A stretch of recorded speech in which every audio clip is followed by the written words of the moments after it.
I'd open it up if there are questions. Yes, sir. Yeah, actually I bought a bow in, I guess it was fall of '06 at Kansas, at the Cabela's in Kansas, and did some hunting, mostly fall last year, and about just turkey hunting's just starting. We went turkey hunting one time here in the last month down in South Carolina. I was taught fishing. I learned how to fish, tying knots, what lures to use and things like that. I never had the opportunity. I never really took the opportunity. My grandfather and my dad had hunted, but I was always racing, and usually the two kind of happen at the same time.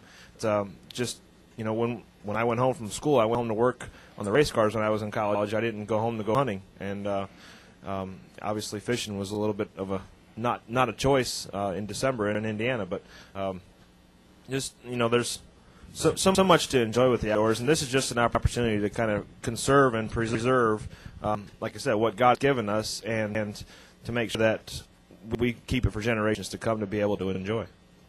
Whether it's a youth camp, whether it's a mountain that people can climb to the top of and look out and say, "Man, this is beautiful." That's all that matters.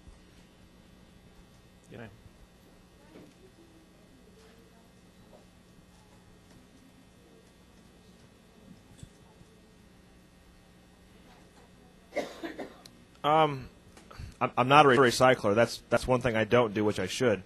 But I would have to say in general, just well, I guess you could say it this way. This is the first year we got a big old garden we planted this year, and just to be able to live off land basically, it's to me it's a good thing.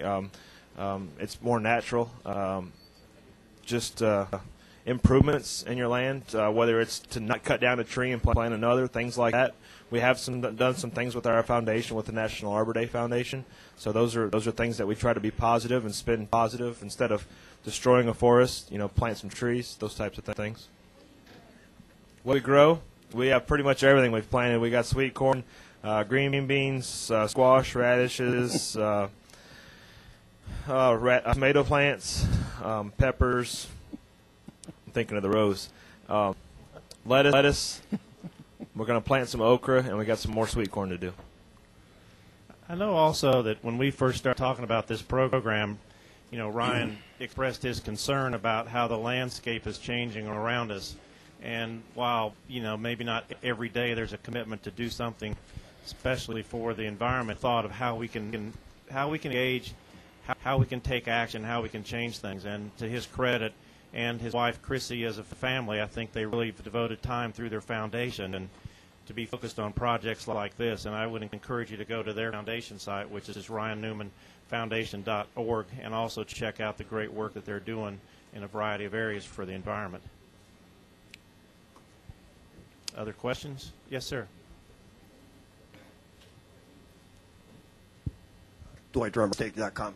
This is for Ryan and for Bobby. You get to do, could you talk a little bit about what it means to you?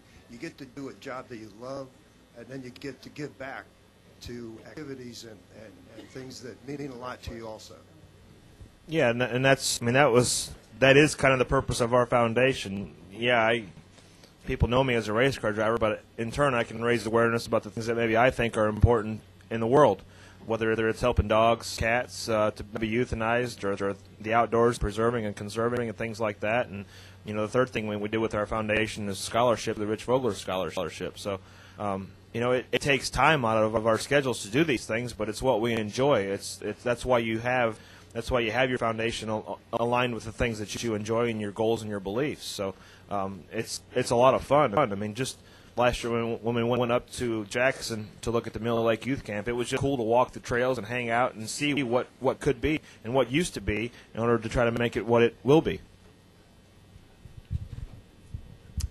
Just, I got to say the same thing. It's so neat, and in this state it's so neat with all the availability there is, the woods and the country and the countryside and the wildlife. So a lot of good fishing all year round, and a lot of hunting, whatever. And I think the beauty of what we're trying to do here is also to make NASCAR fans and the participants aware of ways to engage, like Ryan has, like Bobby has. you know, a lot of us have concern about the environment. What do we do? Well, here's a chance to get engaged, support it, be a part of racing for wildlife. So if you're able to convey that message back through your media channels, that would be very helpful. We appreciate that. I know there's another session coming up in just a second, but if there may be one last question, I'd be happy to take it. Okay. If not, Brian, do you have any closing comments? No, just thank you for your time and appreciate you listening. And Bobby, likewise. For sure. Sure appreciate everybody paying attention to what they got to say. And I really, really appreciate what Ryan and Chrissy and the group are doing. It's part of what we need to do. Well, thank you for your participation today and being with us. And at this point, I think Kerry Tharp. Yeah, I think Kerry's maybe coming back up. But Rex and Ryan, I just, on behalf of Governor Riley and all the members of the Conservation Board, and more importantly, the citizens of Alabama, we appreciate you choosing our state for the project. And Mike Bolton, I know you're out there. You also need to understand that any fans that will donate money to this, whether they're a Ryan Newman fan, Talladega Superspeedway fan, NASCAR fan, Bobby Allison fan, the Conservation Fund will match any donation from any of those groups. So that's important to get that word out there, too. Thank you, Grant.